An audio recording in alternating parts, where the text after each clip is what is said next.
assuming that the person is Jewish. If Oh, someone who's not Jewish who recites a bracha, one is prohibited from answering Amen unless you hear the whole bracha beginning to end. That way you know that it didn't include any avodah zarah or who knows what in it. But if wow. a Jewish person makes a bracha, you do not have to hear it beginning to end. It's enough to know that he made a bracha or she made a bracha, and it's correct to answer Amen. Wow. You know that they're centered on one. Yes, well, as a Jewish person, you don't have to worry about avodah zarah being mixed into the bracha. Okay, Wow. now today what I want to talk about is Ma'ariv. I got caught in a traffic jam. It's very unusual that in my It's neighborhood okay. there's such a thing, but it happens. It's okay. It looks like Zoom also asked us to I, update I, and a whole bunch of figured things. out- I tried to figure out how to connect to Zoom on my phone when I was in the bus, but I couldn't figure out how to do it. Yeah, it's all right. Yeah. It gave me a bunch of issues too. It asked me to update and then we had a new link. Cool Okay, too. I be- wanted before before I begin with what I want to talk about, do you have any questions of a halachic nature that you wish to discuss? I do, but I see because we're short on time, we'll make it maybe I'll ask at the end. I'll ask at the end. Then maybe we'll do it first, and then the question of Ma'ariv, which I wanted to deal with, maybe we'll get pushed to next week. Okay. See. What do you It's want to deal with? it's great. The concept of I it's so interesting to me, chatzot and at night or in the afternoon, if it's a window of time, and we didn't always have these fancy watches and exact timings. Um, how would people know? And then I know in the midday you can see the sun up top. Is there an I guess the first question is there a physical thing that shows if it's halachic midnight, chatzot? And then would we have to choose on the dot? Because you mentioned what in a previous week that there's like a range. All shiurim in halacha, kizayet, uh, etzba, chatzot, all shiurim are precise. There might be a machlokes about exactly what the precise measure is, but each opinion is quite precise about it. After all, in the Gemara, the if you have a pigeon coop, and a pigeon is lost from the coop and found within 10 amot of the coop, then we presume it came from that coop and that it belongs to that person. That's the person you return it to. So someone in the Beis Midrash in the Gemara in Bava Metzia, Talmud asked in the Beis Midrash, what if the pigeon has 1 foot inside and 1 foot outside of the 10 amma limit? Then do we presume that it came from that coop or not? That Talmud was expelled from the Beis Midrash because shiurim are precise, and if he had 1 foot in, 1 foot out, that means he was outside of the shiur.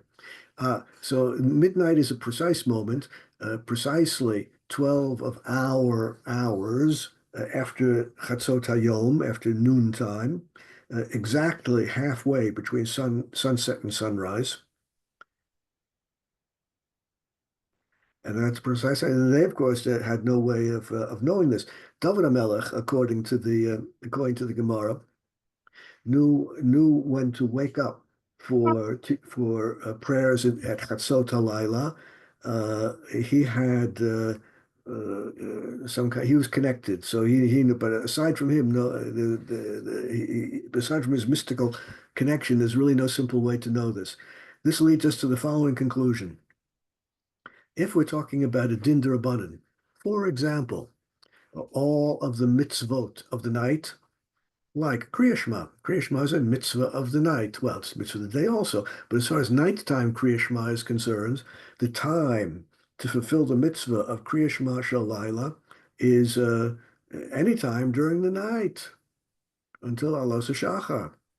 Midrabanan, one has to fulfill all mitzvot of the night before Chatzot Alayla.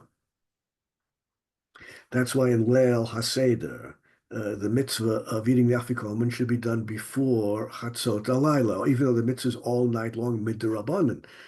One should do the mitzvah before Chatzot Alayla. In the words of the Mishnah, the reason Chazal said this, in the words of the Mishnah, is Kedei laharchik et Adam min ha'avera, to keep you far away from making a mistake.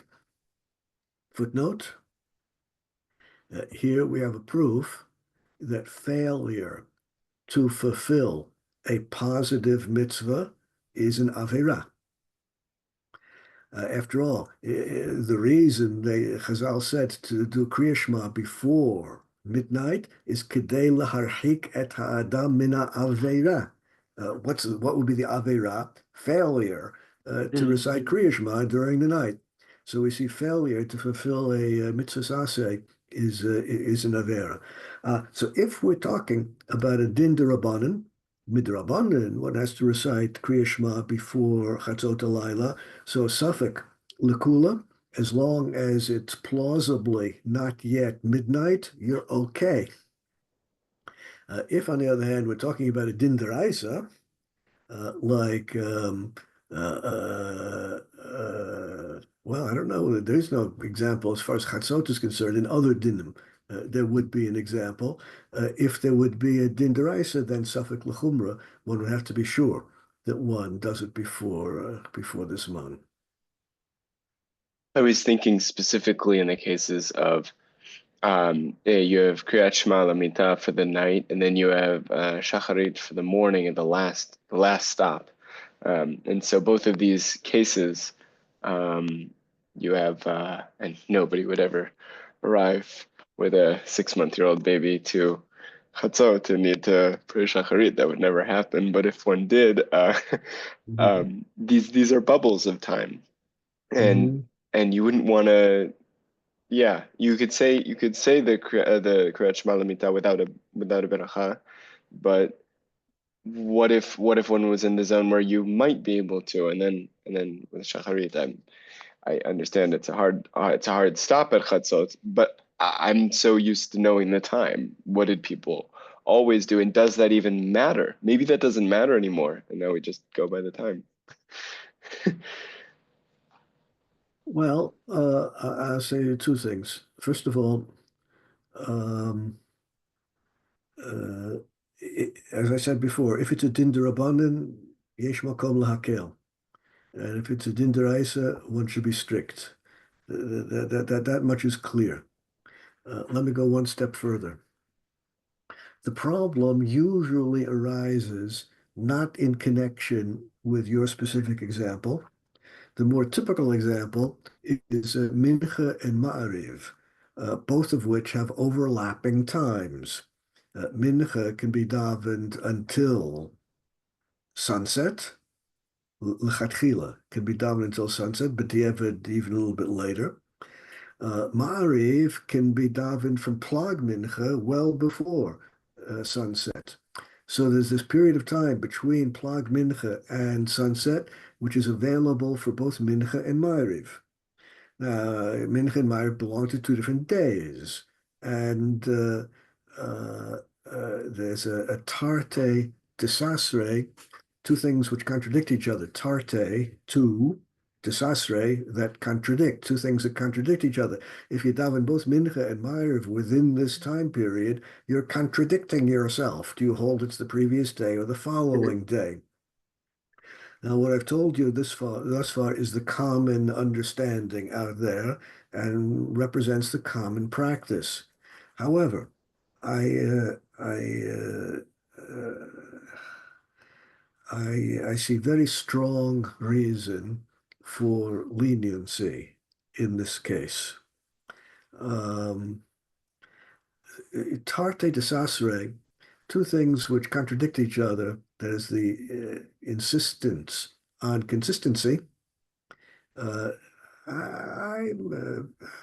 not so into it. Let me explain what I mean. The naughty Greeks You know, the naughty Greeks, those philosophers.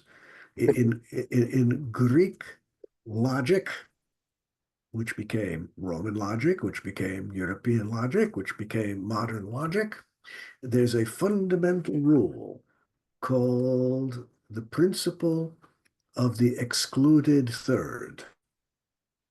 Do you know this principle? It's also called, same thing is called principle of the excluded middle. Is it? No, I don't want to guess. I don't know if I Uh, know. well, if I just tell you the correct Latin expression, you'll understand it perfectly. Tertium non datur. Now, what else is there to explain? Uh, if you're talking to someone who doesn't know Latin, you'll have to explain it as follows. According to Greek logic, a proposition, a statement, is either true or false, and there's no third possibility. Alternatively, some people say a statement or a proposition must be either true or false. There's no middle possibility. There are two ways of saying the same thing. The law of the excluded middle or the law of the excluded third. Um, now, this leads to some very powerful results. You know anything about mathematical analysis? Math, yeah. Analysis, not sure. You studied anything beyond calculus? A little. I don't know what's considered beyond. Well, there's this whole field of mathematical analysis, which is rife with proofs along the following structure. Prove that a number exists Hmm, such that such and such that the following characteristics are fulfilled. I remember this. Okay. The proof typically, very often, the proof works as follows. Assume the contrary. Assume there's no such number. Derive from this an absurdity. And now we know the number must exist. I have no idea what it is, and I have no way of producing the number, but its non-existence leads to an absurdity. Well, if the falseness of the proposition is absurd, then the proposition must be true. This is an application of the law of the excluded third. Got it? So Yes. Western thought is chock full of this. Um, uh, in rabbinic thinking, in rabbinic thought, the law of the excluded third appears nowhere. Because the excluded third is On the included. contrary, in rabbinic thought, holding two contradictory ideas simultaneously in your head is of great value. Um, it's something that we work very hard to do. Uh, and therefore, the issue of Mincha and Ma'ariv both being davened within the overlapping period of time between Plag Mincha and Shkia. True, there is some contradiction here, but okay, that's something we have to learn to live with.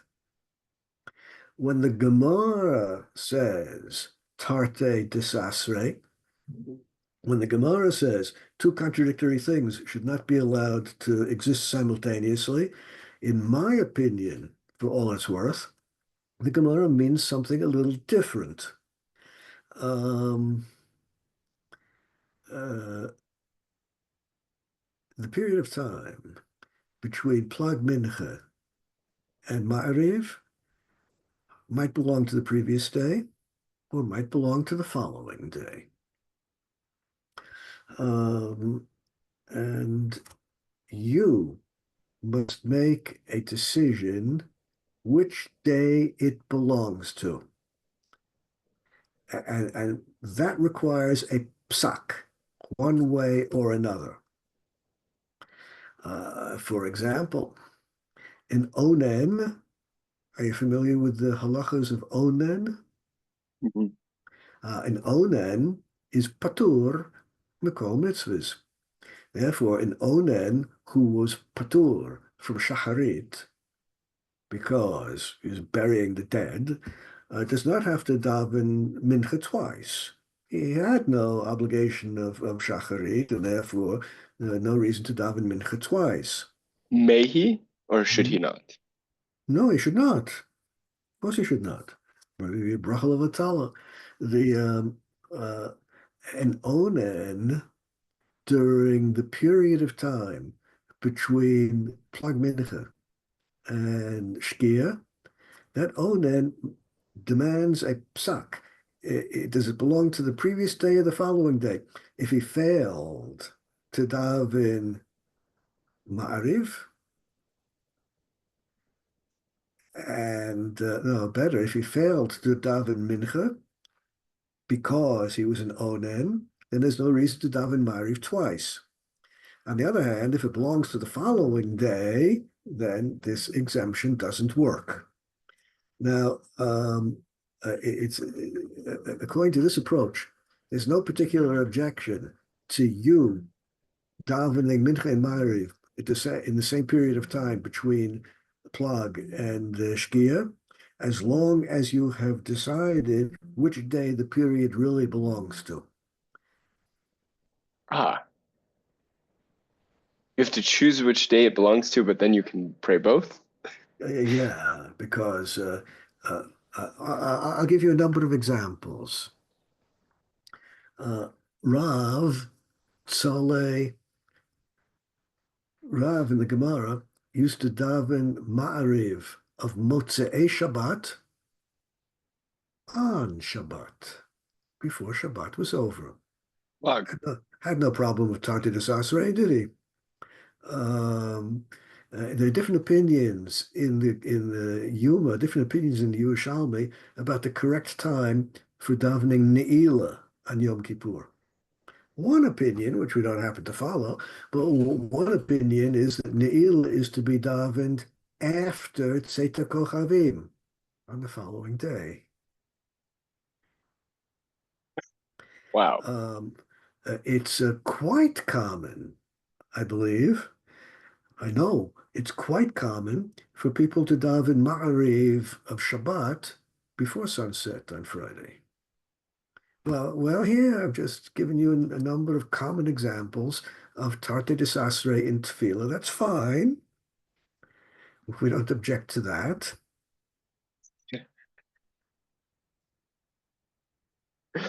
We work very hard to hold more space for more than one thing that contradicts each other.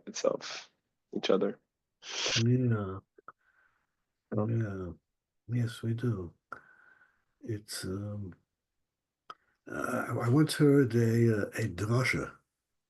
Drasha is not. There's a little bit of difference between drush, and pshat. The following is a drush I once heard from a great rabbi from Rav Yosef Dov Soloveitchik in Boston. The following drush, not really pshat. It says in the Gemara, man desomach geulu tefillah, someone who davens Shmona Esrei immediately after Kriya Shema and its brachas, and we make every effort to keep them juxtaposed right next to each other. Mechayach kol yoma will smile the whole day. That's what the Gemara says.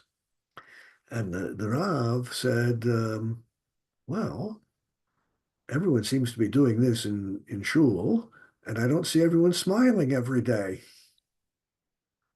What is it that the Gemara meant? And he says, what the Gemara meant is as follows. The fundamental yesod of Kriya Shema, what is Kriya Shema all about? What is the underlying idea of Kriya Shema? He said the underlying idea of Kriya Shema is that you stand in the very center of the universe. And everything you do has cosmic ramifications. If you do the mitzvahs, the rains will come at the proper time. If you commit averot, disaster will ensue. You are of immense power.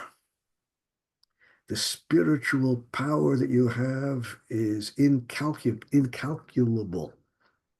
Um, uh, that's what Kriya Shema is all about, the centrality and power of human spirituality. That's Kriya Shema and its brachas. What is Shmona Esrei Wow. all about? Shmona Esrei is all about the fecklessness, the powerlessness, the inability of man to do anything. In Shmona Esrei, we don't even know what it is we're supposed to ask for. We don't even know what to ask for because how are we so if you get your wish, who says it's going to turn out good in the end? We don't know. All we have is a fixed nusach of communal bakashot. The man is powerless, uh, does not even know what the best thing would be to daven for, because who knows what would result from that. Oh, so Kriya Shema and Shemona Esrei are two fundamentally contradictory concepts. And anyone who can internalize both of these concepts simultaneously in your mind, you will smile the whole day. You see, the Rav not only had no problem with contradiction, he thought it was glorious. Yeah. Anyone with even a not very close eye, but especially a close eye on the whole of reality, you, I think one has to. But he Mm-hmm. found it glorious. That's another step. But I think we have to. Yeah, of course, this doesn't account for the bizarre characteristics of quantum mechanics. Where they can be in both places, like both states at one time. Yeah, and Well, of course, everyone knows that well, this is just bizarre and it simply cannot be comprehended by humans. Nonetheless, there is no other way to explain how semiconductors work. oh, Uh, not only this computer connection, but just about all the electronics in the world today depend upon semiconductors. yeah. Semiconductors, transistors in all their forms, work only because of quantum theory. Wow. Uh, Rather like um, Lorentz time contractions, which are also bizarre, absolutely bizarre. And there's really no way for humans to understand Lorentz time contractions. But uh, uh, geospatial positioning, the satellites, which we use to triangulate and tell us exactly where we are moving pretty fast across the sky. They're moving fast enough for the Lorentz contraction to have an effect on our calculations. And only by adjusting their calculations according to the Lorentz coefficients does our whole geopositioning system work.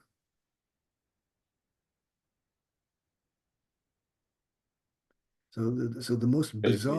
the most bizarre of theories in modern physics turns out to be absolutely essential for everything we're doing in the world. Quite remarkable. Tov, are there other halachic issues we should talk about before we get to Ma'ariv? I wanted to ask. You mentioned the tarte De de Satre, sas de satre Tarte de satre Satre. tarte de satre. How does that affect with the chatzots, or is it not? Are those pretty just Those are Right, just like strong lines. Those are just in right, an instant. right. Chatzot is important uh, in most cases because it's a durabanan to distance yourself from failure of executing a nighttime mitzvah, and therefore since it's durabanan, as long as it's reasonably not yet chatzot, then it's still okay. So how nuts does someone have to make themselves to have a watch on hand and to have the Maizmanim app open if it's nighttime, if they're It's taking care of it? curious. It's curious. According to the Kloisenberger Rebbe was a great Lamda, a great Talmud Chacham, one of the greatest of the 20th century, from Union, New Jersey. According to him, it says in the Shulchan Aruch that Sefer Torah requires Haga'ah.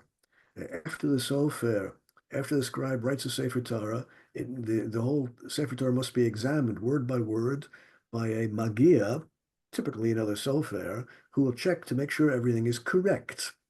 And that's a requirement. The Sefer Torah must be Muga.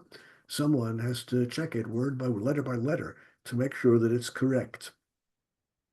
The Kloisenberger therefore concluded, Bisman Hazeh, nowadays, since computerized checking of Torah scrolls catches far more errors than humans do, it is halachically required to do a computer check.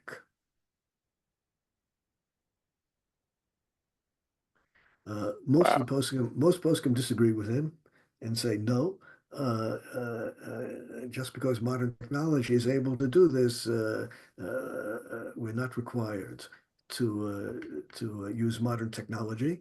Uh, the tefillin, which you have, I'm sure, are light years ahead, far more mahmir than any tefillin that existed in the generation of your grandparents. Today, the bottom macher, today, the guy who makes the tefillin bottom, the guy who makes the tefillin uses calipers and measures the squareness of the tefillin to the smallest fraction of a millimeter. Um, you look at tefillin from 2 generations ago, and they're not nearly as precise as modern technology can make them. Wow. So wow. So we lean in? If the question is, are you required to use uh,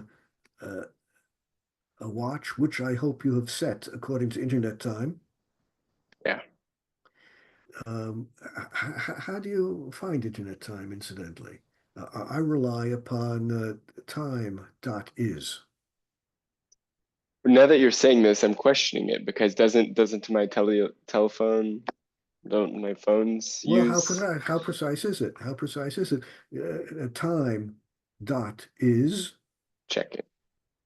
will tell you the precise time, but it will also tell you how far off your computer is. It's funny. Yeah, I see that we're on the same minute, but I'll know once it changes how off Yeah. everything is. Now, does time dot is tell you the plus minus, tell you the error factor of your particular computer? Oh,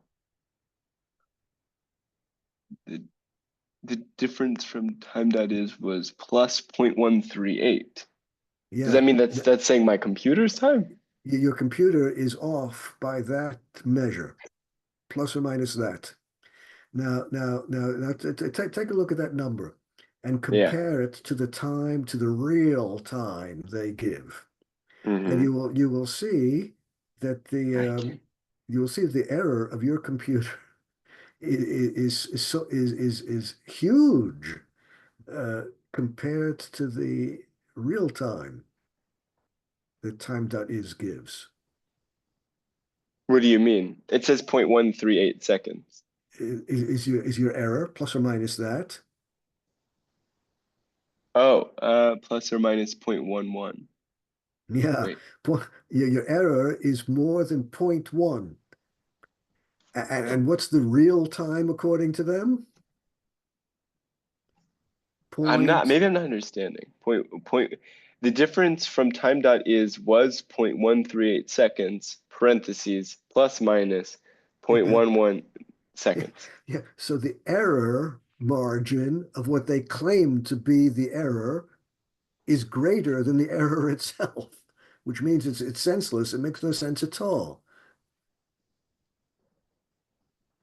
If I say that this product weighs 1.5 grams with an error of zero point 0.6 grams in the measurement, that the weight I've given is senseless. Yeah, because it could be very far off. Could be very far off either direction, right? Tov, enough of this. Are there other halachic issues to talk about? I did have one more since I thought Okay, we might be okay. docheng, pushing off. Let's get your last question settled.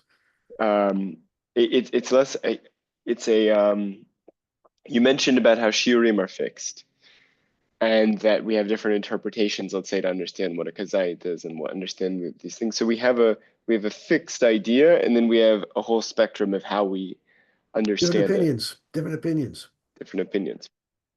Um, is that the nature of halacha itself? That there is a halacha, like this is how we fulfill X, Y, Z, whether it's Kriyat Shema or how to say the Dalit at the end of Chad or whatever it is. This is how it is, and then we have a whole bunch of opinions that fit it. Is that the essential nature of halacha, or is it that there are actually multiple different streams of halacha from the generations, and then it's still the same, I guess, practical outcome that you're following great rabbis. Anyone who has studied Mishnah, anyone who has studied Gemara, anyone who has popped into a yeshiva and paid attention to what's going on in the base midrash knows that the enterprise from beginning to end is controversy. Right. That's what the Mishnah is all about. Disagreements, arguments. That's what the Gemara is all about. Disagreements and arguments. That's what the enterprise of any base midrash is all about. People arguing, Talmidim arguing with each other, disagreeing. In the words of the Gemara, Elu ve'elu, divrei Elokim chayim. Um, there is one precise, correct answer, but people disagree about what it is. Mm. So you have to decide. You have So to decide. if that's the case, then why would it wouldn't necessarily make sense to follow a single um, posek throughout the or not posek. It wouldn't make sense necessarily to follow a single community's interpretation. Well, The, it the, depends. Depends. In the good old days when there was such a thing as minhag hamakom, so minhag hamakom obligates everyone, even people just passing through, just visiting. But nowadays, when we rarely have minhag hamakom, then indeed they could be different practices, and your neighbors are observing the mitzvahs in ways different than the way you do it, and that's okay. and in ways different than ever before in history, because we used to have a single place that you'd follow all you'd derive your body of halacha from. It sounds like. As far as we know, the earliest sources we have are from the days of the Mishnah. Has been the name of the game since the beginning.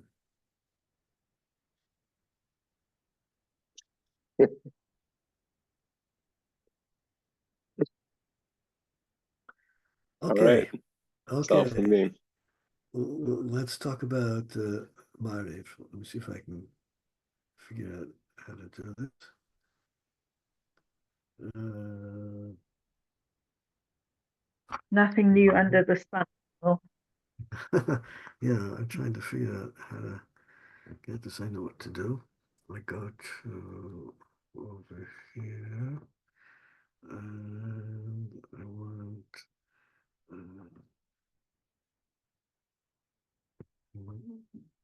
no, here we go. Mhm. Cancel, view, reload, share.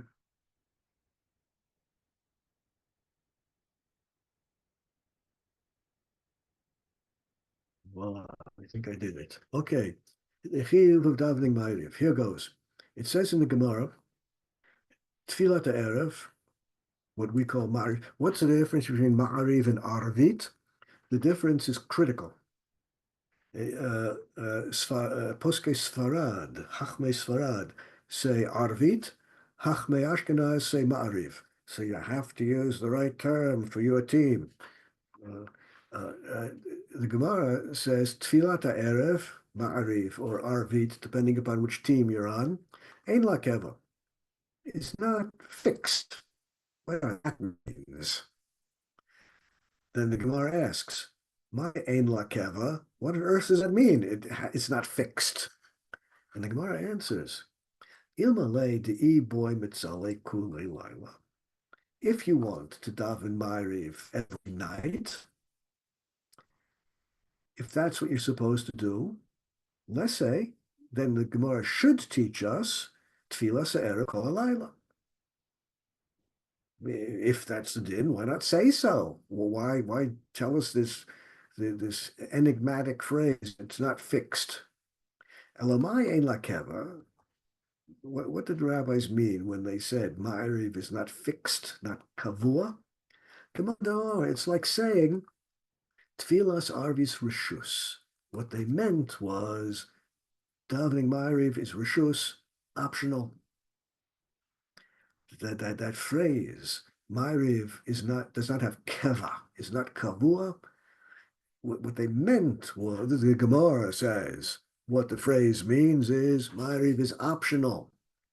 Damar Rav Yehuda, Rav Shmuel, Rav Yehuda said, Tfilas Arvis, Rabban Gamliel Omer, Chova, Rabban Gamliel thought that Ma'ariv is obligatory. Rabbi Yeshua Omer Rishus. Rabbi Yeshua held it's optional, and we apparently paskin like Rabbi Yeshua. Amar Abaya, Halacha Kedivrei Omer Chomer.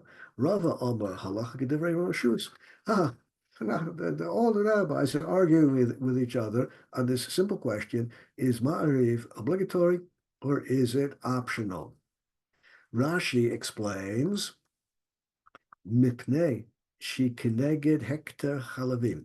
Shachris and Mincha correspond with the Korban Tamid. The Korban Tamid was obligatory, and therefore Shachris and Mincha are obligatory. Oh, but Ma'ariv corresponds with Hekter Chalavim, burning the entrails on the altar at night, She'ein Ma'akvin Kaparosim. And if that was skipped, it doesn't matter. That's only a lachatchila. If they did not burn the Evarim, the kapara of the Korban Talmud still works. Okay, so the Gemara has presented us with controversy.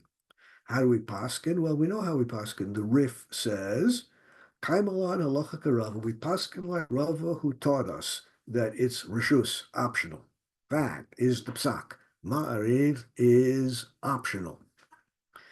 Mihu, however, that not be the word which comes up so often in halachic literature.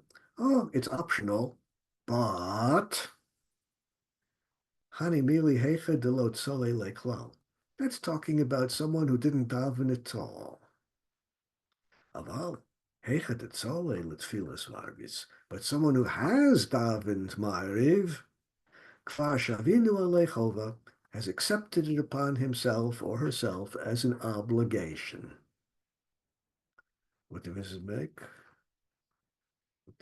Important difference. Therefore, if you make a mistake and daven incorrectly, You omit something which is a fatal error in your prayers.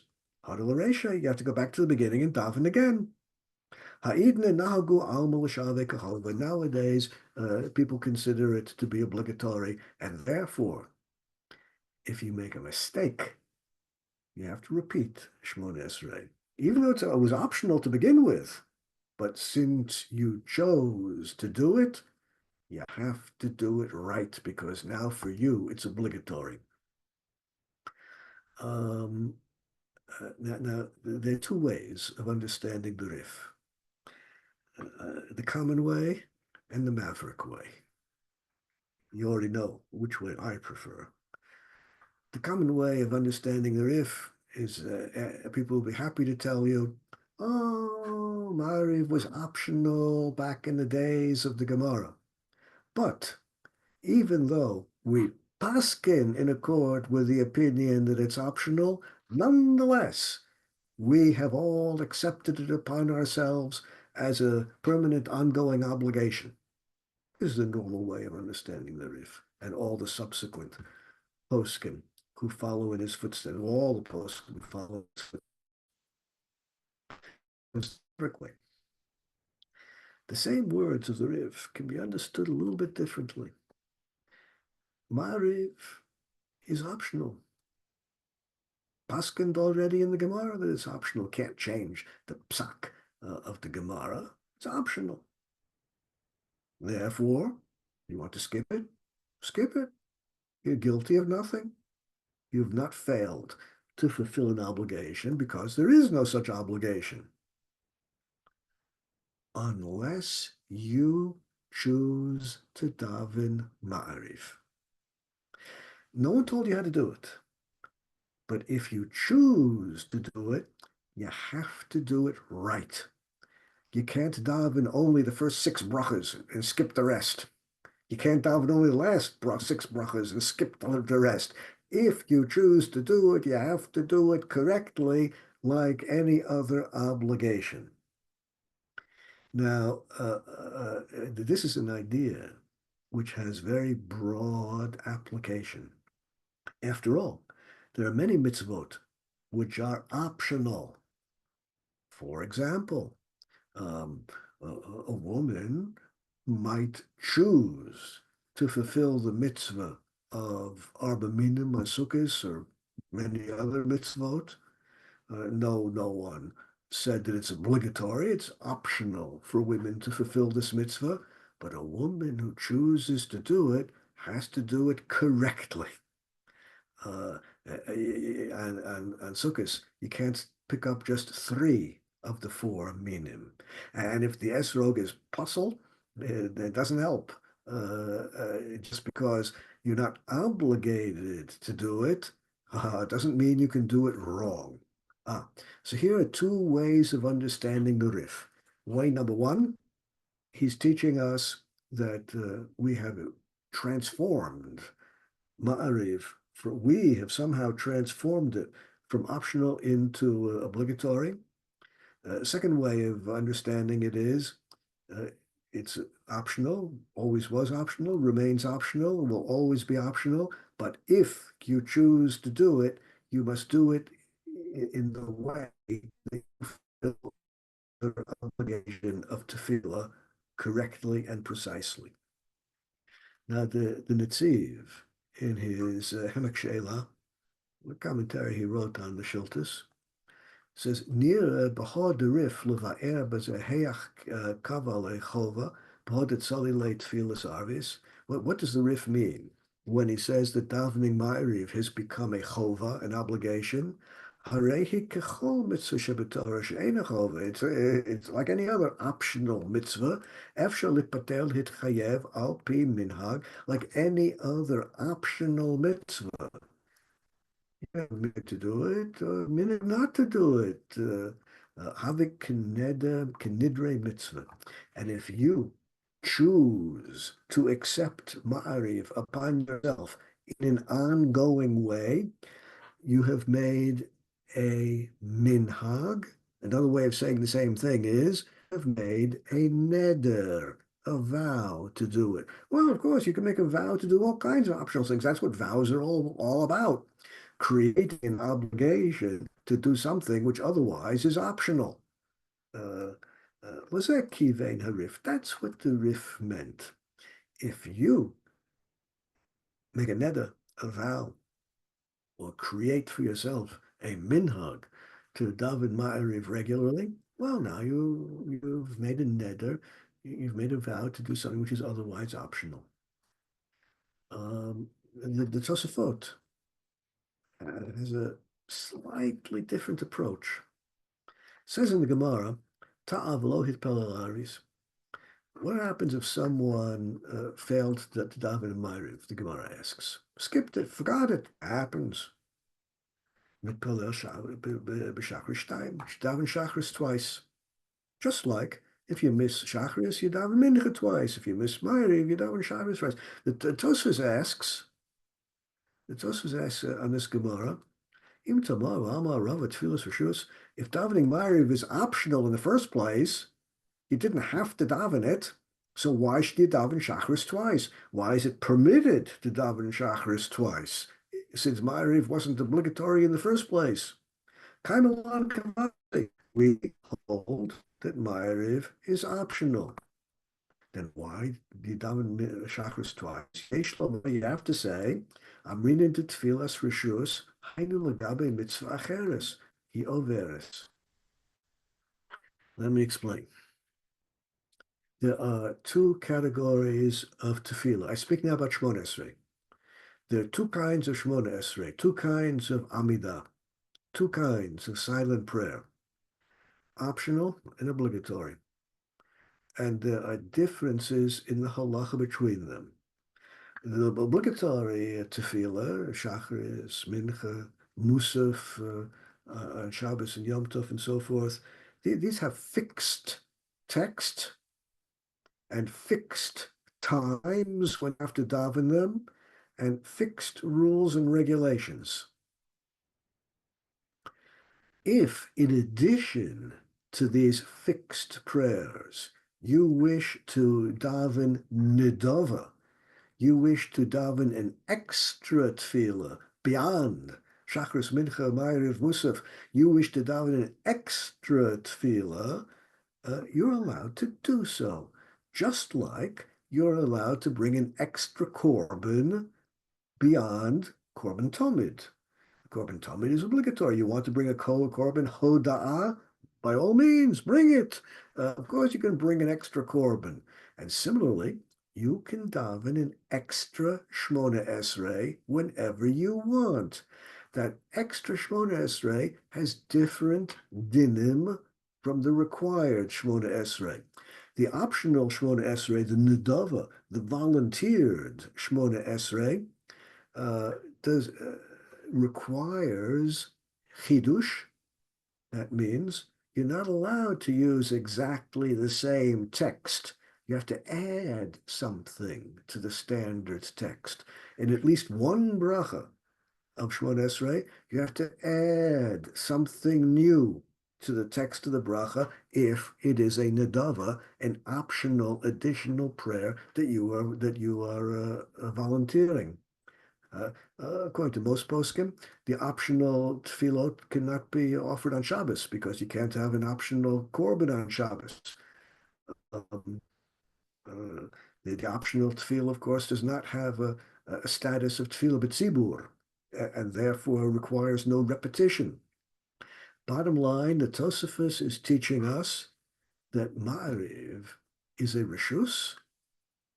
Ma'ariv is optional. And what is it exactly that's optional? Chazal gave us the option. Chazal gave us permission to daven a tefillas chova. Once again, Chazal gave us permission to daven a tefillas chova. They permit us to use the standard text. In Ma'ariv, we're not required to add any chidush, anything new in the text. We are permitted to do it on Shabbos. We are permitted to daven it as a tefillas chova. Where's Chazon Ish? The Chazon Ish explains as follows. Reciting